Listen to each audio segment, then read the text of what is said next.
Last time, a new set of androids arrived. Jiro was killed, and 19 decided to activate 13, 14, and 15. Where will that take us going forward? We'll cover all that and more in the 6th part of What If Goku Joined Raditz. Everybody regroups on the lookout. Gohan catches up with his future self too. Remember, Gohan is still pretty young here, so while he has been training, he's probably not going to be where he should be by this point. Anyways, as for future Gohan, he thinks this is a good opportunity to get to know his past self. He didn't have much time after coming back, but now they could actually talk a little bit. The first few years of their life would have been the same, but still he wants to see how his past self is progressing in this timeline. And Gohan has heard of his future self, of course, wishing he got to meet him before. The biggest thing he learned about his future self was the fact that he was able to go Super Saiyan, and not just that, he went beyond it. So that motivated Gohan, and he's on the cusp of getting Super Saiyan himself. And future Gohan could tell that his past self is stronger than he should be at this point, which is a good thing. That means he did at least change some things here. Although it's a shame that this is probably not going to affect his timeline, but whatever, he'll help save this one. And while they're talking on the lookout, Kami senses something down below. It's weird, it's not the androids. At least he doesn't assume it's the androids because it has a key signature. The other ones don't. It's a terrible presence. It feels like a bunch of keys mixed together. And not an ally, definitely a villain. Future Gohan thinks it might be a good idea for him to check it out, but Raditz thinks it's best to wait. There are 4 androids down there and they don't know what they're capable of. From what Kami could see, they're going around just destroying stuff aimlessly. But they've already decided on what to do. Kami says they should use the Room of Spirit and Time.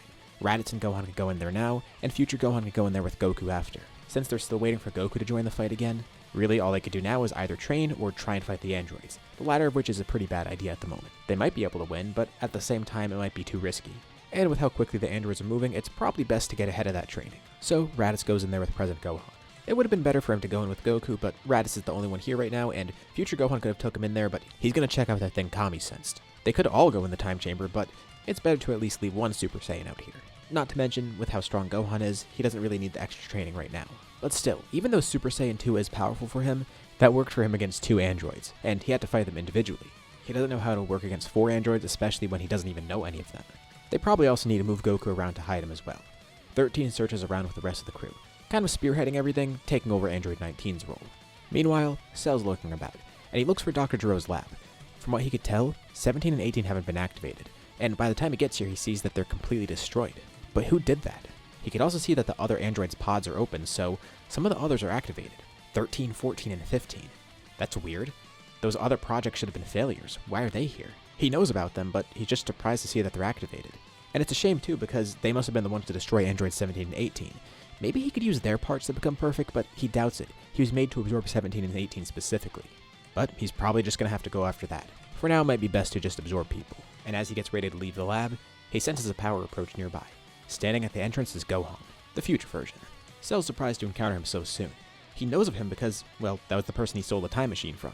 But Gohan has no clue who he is. And one of his goals here is to actually figure out who Cell is, which is why Kami sent him here. It looks like he's related to Jiro in some way because otherwise he wouldn't know about this place. And Gohan's able to pull what Piccolo did, feigning weakness and getting info out of Cell, and then showing his true strength. Cell in the future timeline caught him off guard, and that's how he's able to steal his time machine. But Cell knew that Gohan was maybe too strong for him, at least as he is now. Gohan powers up into Super Saiyan 2, charging all of his power into Masenko, destroying Cell and the entire lab along with them, not even realizing he caught present Cell in the crossfire as well. But now that he knows about Cell, he looks around just to make sure, and he finds the destroyed remains of him. Part of the reason he came here is because Kami said that's where this power went, and the other part was because he wanted to check out the lab and see if there's any way to deactivate the androids maybe. It looks like he got a little too ahead of himself though and destroyed everything, so that's kind of a bust. He heads back over to where Goku now is, and it's good timing too. Goku wakes up. He's fully recovered from the heart virus. It's a good thing they were able to keep a low profile because they don't know where the androids are right now, but they're still going around causing mayhem. But this is good. Goku's back in the fight. Gohan catches him back up to speed, and Goku's glad to hear that they're using the time chamber. He was probably going to suggest that. He didn't even think of it right away. Although he kind of wishes he got to go in there first, but that's fine, especially since Raditz and Gohan are both going to grow stronger now. He and Raditz have already gone slightly above Super Saiyan, just getting grade 2, but there's still more they could do. They haven't fully gotten Super Saiyan 2 yet. And Goku assumes that with that time in the time chamber, Raditz will be able to do that. Future Gohan and Goku can watch for the androids, and hopefully nothing happens while they're waiting. By now about half a day has passed, and Raditz and Gohan are still inside there. It would have been nice to go in with his son, but he's still going to kind of do that when he goes in with future Gohan next, and it's not too bad for him to bond with his uncle a bit. Thankfully the androids don't seem to know where they are just yet. At least it seemed that way. Nearly a day has passed. Not too long from now, Gohan and Raditz should be coming out of the time chamber. But before they exit, 4 people arrive on the lookout. The androids.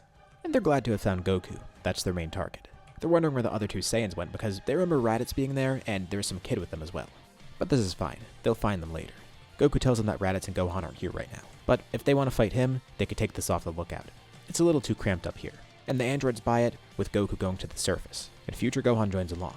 They're a bit nervous because they don't know what they're going to face with the androids, although Goku's also a little bit excited at the same time. He wasn't able to fight before after all. From what he heard about Raditz's fight, they might actually have a good chance here. Raditz was able to defeat Android 20, so Goku can probably defeat Android 19. They don't know how strong the other three are, but assuming they're all equal in strength, they could win if they play their cards right. It's going to be really tough, but not actually impossible. The fight begins and immediately Goku showcases all of his full power, rushing Android 19. And he knows about the energy absorption. He goes right for Android 19's head, placing his hands on his head and charging all of his ki into it. A point-blank ki blast destroys his head, and Android 19 is quickly taken out of the fight, with Goku briefly going into Grade 2, or as Raditz would call it, Super Goku. I guess in his case, Super Kakarot. Anyways, Goku goes back down to regular Super Saiyan, and the fight continues. Android 13's kinda just standing by, confident that 15 and 14 can handle this. One of them each takes on Gohan and Goku, and now that it's a 3v2, the chances of them winning look way better.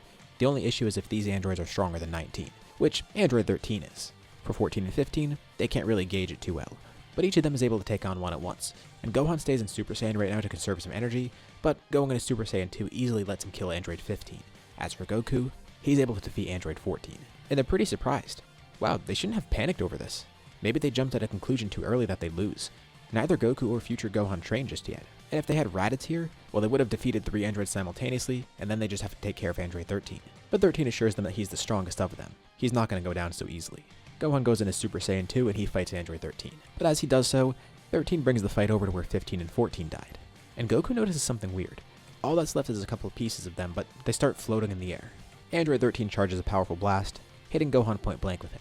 It doesn't injure him at all, but it lets Android 13 jump back. He then opens his jacket, and those parts float towards his chest, getting absorbed in him. Maybe he did underestimate them, but he was made to kill them after all. As he is right now, that probably would be a bit tough. But with the power of the other androids combined in him, it should be easy. He then starts growing in size and changes completely, transforming into something new. You know what? Maybe it was good that they panicked because they didn't see this coming. Android 13 has become Super Android 13. The tides of the battle immediately turn. After encountering Cell, Gohan knew that he was able to absorb androids, but he didn't know Android 13 could do the same. And judging by Cell's reaction, he didn't know that either. For all he knows, maybe Android 13 was a prototype of Cell. I mean, absorbing androids sounds pretty familiar. It's not a particularly easy fight for Android 13 because Gohan is still a Super Saiyan 2. He's pretty powerful, plus he has Goku there alongside him. So they're able to hold their own, but he clearly has an advantage even with the two of them fighting together. He doesn't care if they're Super Saiyans or beyond Super Saiyan. It won't help, and even if those people that ran away joined, they're not going to help either. A purple ki blast then comes from above, completely engulfing Android 13. He tanks it, but he has actually a little damage from it. He looks up in the sky, and a Super Saiyan Raditz and Gohan are floating there, each performing a double sundae and swirling those beams together. I guess that would be a quadruple sundae. And Goku's really happy to see this. They both grew a lot stronger. First of all, Gohan's a Super Saiyan, and Raditz clearly looks stronger in Super Saiyan. But it's not just that. He powers up and showcases Super Saiyan 2. And now Android 13's facing a really big challenge. 2 Super Saiyans and 2 Super Saiyan 2s, with Raditz actually being the strongest of them right now. This is the combined power of the Sun family. And Raditz finds this kind of fun. Had he have known he could fight alongside his family like this, he would have ditched the Frieza Force a while ago. This is awesome. Together they're able to overwhelm Android 13. And then the 4 of them all stand together, with Goku trying to coordinate them. He starts charging a Kamehameha, and the 2 Gohans follow. And, just for the hell of it, Raditz decides to follow too. Android 13 stands atop a hill, ready to engage in the beam clash. He launches his attack, and the 4 Saiyans all launch their Kamehameha. Android 13's attack briefly pushes them back, but inevitably, the family Kamehameha overwhelms it, and swallows up Android 13 as well, completely destroying him and finally getting rid of the androids. That did go better than expected, but Goku still does want to train. He was looking forward to that, especially spending some more time with either Gohan. He might not need the time chamber though, but it might be good for future Gohan to at least get that. Plus, future Gohan had so little time with Goku anyways that he deserves it. And it's not just that. Goku can't stay behind Raditz that long. So he goes in the time chamber with future Gohan, and they're not in for the entire time, but they do grow in there. Goku's able to get Super Saiyan 2 for himself, and Gohan grows as well. But most important for Gohan, he got that extra bonding time with Goku. He really missed out on that, but now with the strength, he'll have more than what he needs to defend the future. He knows that Cell's going to show up in the future at some point, but he doesn't know what else is out there. At the very least, he's going to find Jiro's lab and destroy everything there just to make sure there's no loose ends. But in the meantime, he'll keep growing. He's going to protect that timeline no matter what it takes. It's a shame you couldn't reverse what happened there, but at least he saved this one here. He thanks everyone. Glad to see them again. Returning home to protect that timeline, and of course kill Cell. And reflecting on this, it makes Raditz wonder, Are there any other strong enemies out there? Like, they know about the androids, but what other types of people did Kakarot fight in his past? Like, he knows about that Piccolo Jr. guy, but he feels like he's forgetting something. Oh crap, King Cold is alive. Raditz looks concerned, and Goku's a bit surprised, but he kinda laughs it off. He never got to meet King Cold, and he completely forgot he was even out there. But he knew he existed, and apparently he was weaker than Frieza, right? There's no way he's gonna be an issue. And Raditz kind of agrees, but also, he can't help but wonder, is it really not gonna be a big deal? Let's go back out into space for a bit, specifically to King Cold. Right now he's on his knees, bloodied and struggling. In front of him stands a tall hulking Saiyan, Broly, completely berserk right now. Not a Super Saiyan just yet, but using that same power from before. Broly then yells with a green blast coming out of his mouth, completely engulfing King Cold and destroying him. Watching on nearby is Paragus. Terrified, but actually not in any real danger. He tries to control Broly, but it doesn't work. Partially because Broly actually is somewhat coherent right now. Mainly because he at least recognizes Paragus and knows not to harm him. He powers back down to normal. Broly's been working on his own to try and tame his power. And not long after what just happened on Earth, Broly accomplished that and he sought out King Cold to deal with him, knowing that King Cold was also gunning for him and trying to kill him. But as for Paragus, well, he's not going to kill him, but he's also not going to return to him. Chi-Lai and Lemmo has shown him a much better life so far. Paragus did raise him and teach him some things, but in retrospect, he knows it's best not to stay with Paragus. He just wanted to kill King Cold though. So, he leaves with Chi-Lai and Lemmo. And Paragus didn't expect that either. He thought Broly was just going to kill him as well, and destroy the rest of the army. But no, the army's still here. He literally just came to kill King Cold. And Paragus doesn't really know what to do next, but there's an entire army without a commander right now. And you know, after going on some missions thanks to King Cold, he has grown stronger. He's a pretty good Saiyan warrior after all. And right now his power's in the 6 digits, nowhere near Broly, but as someone who's still stuck in the past and using power levels, Paragus thinks he's pretty strong. So, he takes it upon himself to take the reins of the army. What was once the Frieza Force, then the Cold Force, is now the Paragus Force. His first goal is to get Broly back, and then after that, he'll decide what's next. But still, they completely lost focus on the fact that there's other Saiyans out there, so he might need to deal with them as well. And Paragus hatches a plan. Maybe there's a way to kill 2 birds with 1 stone, figuratively and kind of literally. With that, we'll leave off here for now. What'd you guys think about this part? What's going to happen next? Leave your thoughts and ideas in the comments below. I'd love to see what you guys think. As usual, be sure to drop a like and subscribe if you haven't already. It really does help out the channel, and it shows me you want to see more videos like this. Anyways, thank you all for watching, and I'll see you all in my next video.